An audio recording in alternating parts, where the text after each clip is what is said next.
কি ছিল ভাই ঘটনাটা? ঘটনা হয়েছে আমি সামাজিকভাবে একটা মেয়ের বিয়ে করছিলাম বাড়ি সিদাইমনপুর শিল্পী দাস। আচ্ছা, কত বছর আগে বিয়ে করছিল? তো 10 বছরের মতো হয়েছে, আচ্ছা। 10 বছর রানিং আর কি। হুম। তে ওই আমি বাড়িতে একটা মোবাইল কিনে দিয়েছিলাম, হেরে ওই আমি তো কাজে টাজে তাই ঘরে কিটা লাগে না লাগে আমার ফোন করে জানানোর লেখা। হুম। তুই এই মোবাইল দিয়া হ্যাঁ বহুত ধরনের পোলাপানের লোকে সম্পর্ক করছে। অনেক সময় আমার ডাক্তার দেয় তুমি যাবো, আমি কই আমার তো ইমার্জেন্সি কাম আছে, এক কাম করো তুমি আমরা মার লোকে যাবো। তোর না মার লোকে যাইতে পারতাম না, মা যাইতে পারতো না, এই আমি যাম যাইতাম, তুমি যাইতে পারবা বাবা যাইতাম। তো যাইয়া দেয়া জীবিত একটা পোলা আছে রোহিত রয় কয়ে নামে, হ্যাঁ নাম মানে বিএম দেয় হলে বিএম দেয় না, হ্যাঁ জীবিত যাইয়া দেয়। হুম। এরপরে জীবিত যাইতে যাইতে তারপরে জীবিত তো কদিন ধরে একা দিতে 10-12 দিন ধরে ট্যাটু অবস্থ হইতেছে। হুম। পরে আজকে একদিন মোবাইলে ফটো পাইছি পার্কের ভিতরে, হেডিস পার্কের ভিতরে তোমার একজনের ফেসবুকে পাইছি আর কি, তাহলে আড্ডা মারতেছে ফুলার লিয়া। হুম। খবর টবর লিয়ে ফুলার লোক আমি কথাবার্তা কয়েছি, দেওয়া ভাই আমার সংসার নষ্ট করো না। কইছি বলে দেখা না ভাই আমারও সংসার আছে, তো আজকে তো আর কথা বলতাম না। এরপর এই ফুলার ফটো আছে আমার কাছে।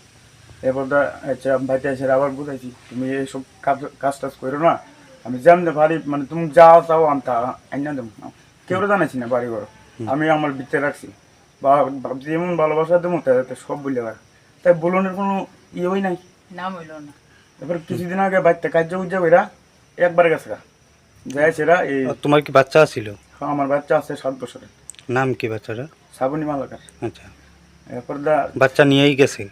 হ্যাঁ বাচ্চা নিয়ে গেছিল, আবার একদিন গিয়ে আমি আনছি বাচ্চারে, আনছি পর এই গেছে মাসের 27 তারিখ আয়া বাচ্চারে লেগে গেছে, যাইয়া এক ফুলার লগে এই বাইকে গেছে গা। এই ফুলারের নাম ঠিক করতাম না। আচ্ছা। বিশ্রামগঞ্জ থানা ধরা পড়ছে ফুলার লগে। হুম। এবার থানার অফিসার আমার ফোন করছে, বড় বাবু আমার নাম্বার দিছে, আমি গিয়ে ছুটে আনতাম, আমি কই না হ্যাঁ এই কাজ যখন করে লেগেছে আমি আর ছুটে আনতাম না।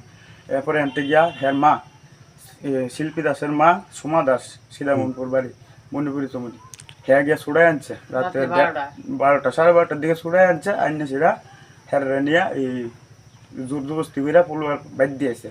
তো এনে আবার 10-15 দিন থাকছে, এখান থেকে ফুলার মা বাবা আবার ফুলা কাজও গেছে পরে আবার ফিটটা বাইক করে দিচ্ছে। তোমার বাচ্চাটা এখন কই আছে?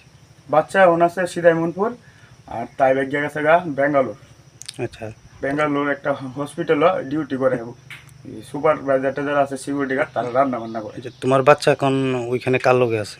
আমার শাশুড়ির লোকে। কিরকম আছে তোমার বাচ্চা? খোঁজ খবর আমার বাচ্চা ঠিক নাই, হ্যাঁ না আমার শাশুড়ির একটা মদের দোকান আছে, টিফিনও বেচছে। আমার বাচ্চারা মাছ দূর করে বাড়ির ভিতরে ছাগল টাগল খাওয়ানোর লেগে তার রাখছে, উড়ান ঝাড়ু দেওয়া আমার 7 বছরের বাচ্চারা দিয়া, আর টিফিনের দোকানের বাড়ি বুড়ি দেওয়া। আচ্ছা, তোমার শাশুড়ির নাম কি? সুমা দাস। আচ্ছা, এখন কি চাইতেছো বিষয়টা আমি নিয়ে? চাইতেছি আমার বাচ্চা যাতে আমি নিয়ে আসতে পারি। আচ্ছা, তোমার নাম কি? হ্যাঁ তোমার নাম কি? আমার নাম অসীম মালাকার। এই এলাকাটার নাম? এলাকাটার নাম মধুবন জোরজরিয়া গোবিন্দ কলোনি। আর তোমার শ্বশুর বাড়িটা কোন জায়গাতে? সিদাই মোহনপুর মণিপুরি চৌনি।